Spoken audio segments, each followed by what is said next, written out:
네, 안녕하십니까. 유영선 목사입니다. 좋은 아침입니다. 오늘 함께 나눌 말씀은 욥기서 26장 14절 한 구절입니다.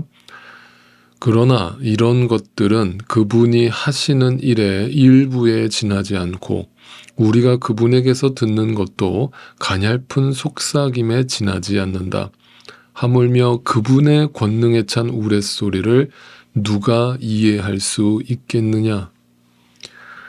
자, 26장의 내용은 욥의 항변이 계속 이어지고 있습니다. 욥은 계속해서 욥의 친구들과 어떤 변론을 펼치고 있는데, 중요한 것은 욥의 친구들은 하나님을 우리는 분명히 알고 있다라고 말하고 있지만, 그 욥의 상태와 그 욥이 당하고 있는 그 고난을 굉장히 단정적으로 해석하고 있는 반면에, 그 단정적이라고 하는 것은 네가 분명히 잘못했다. 욥, 네가 곰곰이 생각해봐라. 분명 너 하나님 앞에 죄를 졌다.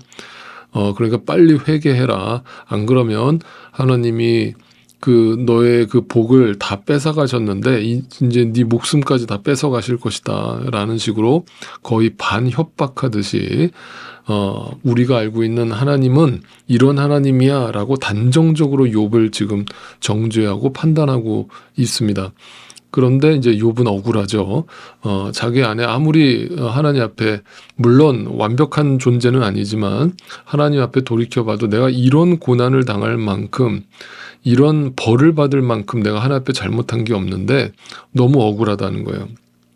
그러면서 욥은 이렇게 친구들한테 항변을 하는 거죠. 나는 지금 하나님을 제대로 알아가기 위해서 하나님이 나에게 일부러 주신 테스트, 이 시험, 이 고난을 지금 너무나 고통스럽게 통과하고 있으니까, 그리고 그 고통을 통해서 하나님의 뜻을 알아가려고 몸부림치고 있고 이 좁은 길을 포기하지 않으려고 지금 가고 있으니까, 하나님을 진짜 만나려고 잘 가고 있으니까 제발 너희만 안다라는 그런 고정관념에서 벗어나서 차라리 잠잠고 좀 가만히 지켜만 봐줄래? 라면서 이제 계속 항변을 하고 있습니다. 이 싸움이 지금 계속 반복되고 있는 거죠. 그러다가 이제 욥이 하나님께 질문을 던지기도 했습니다. 하나님, 그런데 말이죠. 제가 이 문제는 꼭 하나님께 질문을 해야 되겠어요. 하나님은 선하신데, 하나님은 전지전능하신데 왜 이 세상에는 악이 존재하는 겁니까? 왜 이 세상에 고난이 존재하는 겁니까? 라면서 하나님께 악고론에 대해서 질문을 던지기도 하고, 그 악과 고난을 통해서 억울하게 누명을 뒤집어 쓰고 고난을 당하는, 핍박을 당하는 이 땅에 수많은 약자들이 있는데 왜 하나님께서는 그 약자들을 돌보지 않고 그들을 구원하시지 않습니까? 라는 이런 질문들을 하나님 앞에 던지면서 이 질문을 던졌다는 것 자체도 뭔가 하나님의 뜻을 알아가고자 하는 굉장히 그 갈급함에서 나오는 질문이라고 할 수 있는 거죠. 그러니까 제가 늘 말씀드리잖아요. 여러분, 호기심이 없으면, 하나님에 대한 관심이 없으면요, 성경에 대한 관심이 없으면 질문 자체를 안 해요. 이해가 되시죠? 무슨 말인지. 제일 무서운 게 뭐냐면 무관심이에요. 믿음 없는 거가 무서운 게 아니고, 믿음 없음에도 끊임없이 성경에 대해서 뭔가 의심을 하고 차라리 질문을 던지는 사람은 차라리 나아요.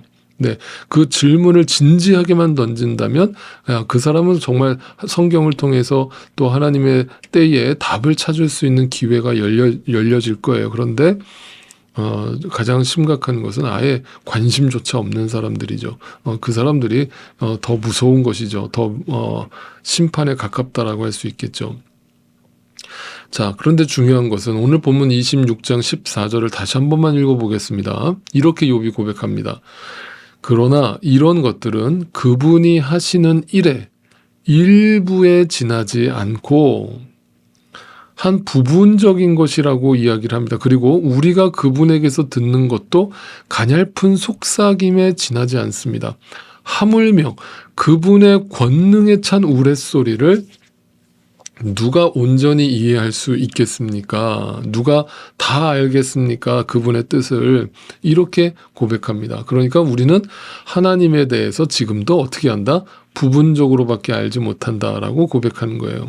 여러분 지금 욥이 인식하고 있는 하나님을 잘 생각해 보세요. 욥의 친구들과 비교해 보세요. 욥의 친구들은 뭐예요? 자기들은 다 안다죠. 다 안다. 네, 나는 다 알고 있고 나는 성경에 다 눈을 떴고 나는 하나님의 뜻을 온전히 깨달았고 하나님의 계시도 받았고 이렇게 주장하는 분들 있잖아요. 그런데 우리는 부분적으로밖에 알지 못합니다 라면서 욥과 같이 하나님을 이해하면서 그러나 그 부분적인 하나님이지만 그 부분적인 하나님을 붙들고 하나님이 주신 믿음을 가지고 계속해서 그 부분적으로 그 주님을 알아가는 과정 가운데 있다라고 욥은 솔직하게 고백하고 있는 것이죠. 네, 그래서 저는 목회자지만 이렇게 간혹 가다가 신앙생활을 좀 열심히 한다라고 하는 분들이 목사님 저는 하나님을 다 알아요 라고 하시는 분들 보면 이분 또 위험하다 이렇게 생각이 들 때가 있거든요. 그건 참 교만이라고 할 수도 있습니다. 네, 절대 우리는 다 알지 못합니다. 그래서 사도 바울도 고린도전서 13장에서 우리는 지금 마치 거울을 보는 것과 같이 부분적으로밖에 그분을 알지 못한다라고 고백하지 않습니까? 그 거울이라는 것은 어떤 거울이라고 그랬어요? 오늘날 같이 이렇게 맑고 투명한 거울이 아니라 당시 2000년 전의 거울은 이제 청동 거울, 구리로 만든 거울이었단 말이에요. 그래서 그 거울로 얼굴을 비추면 뿌옇게 나오는 거거든요. 그러니까 마치 그 거울, 뿌연 거울을 쳐다보는 것처럼 희미하게 보이고 부분적으로밖에 알지 못하지만 중요한 것은 우리가 그분의 나라에 가게 되었을 때 그분께서 우리에게 온전한 것을 알게 해주실 것이고 비로소 모든 조각들이 다 맞춰지는 이 5,000개짜리 퍼즐 그림이 그때 가서야 다 완벽하게 맞춰지게 될 것이다. 우리는 지금 부분적인 퍼즐 몇 조각을 붙들고 하나님 주신 믿음을 가지고 전체의 그림을 믿음으로 바라보면서 소망 가운데 가고 있을 뿐이다. 이렇게 고백을 한 거예요. 그러니까 이 고백이 정말 중요한 고백이라는 걸 늘 생각하셔야 돼요. 자, 보세요. 대부분 부분적으로 알고 있습니다. 그러나 그 부분적인 게 너무나 확실하기 때문에 그 부분적인 것을 붙들지만 마치 전체적인 것을 보는 듯 하나님을 바라보면서 따라갑니다. 이렇게 고백하는 분들이 있고 어떤 분들은 나한테는 모든 퍼즐 조각이 다 있습니다. 나는 다 알았습니다. 라면서 남을 판단하고 정죄하는 거에 빠른 신앙인들이 있어요. 이 두 부분의 특징을 살펴보면 어느 쪽이 더 열심히 있을까요? 여러분 생각해 보세요. 부분적으로밖에 나는 알지 못합니다라고 하는 사람과 나는 전체를 다 알고 있습니다라고 말하는 사람 중에 어느 쪽에 더 열심히 나타날까요? 당연히 전체를 다 알고 있다라고 생각하는 사람이 열심을 내게 돼 있어요. 그 사람이 누구였냐면 사도 바울이었죠. 여러분 사도 바울이 빌립보서 3장에 보면 이렇게 자기 자신의 옛삶을 이렇게 고백하죠. 나는 그때 열심이 있었다. 열심. 그 열심은 정말 누구의 열심과 비교가 안 될 정도로 정말 엄청난 열심을 가지고 있었고 그 열심이 오히려 하나님의 교회를 핍박하는 데 쓰여졌다라고 이야기를 하는 장면이 있거든요.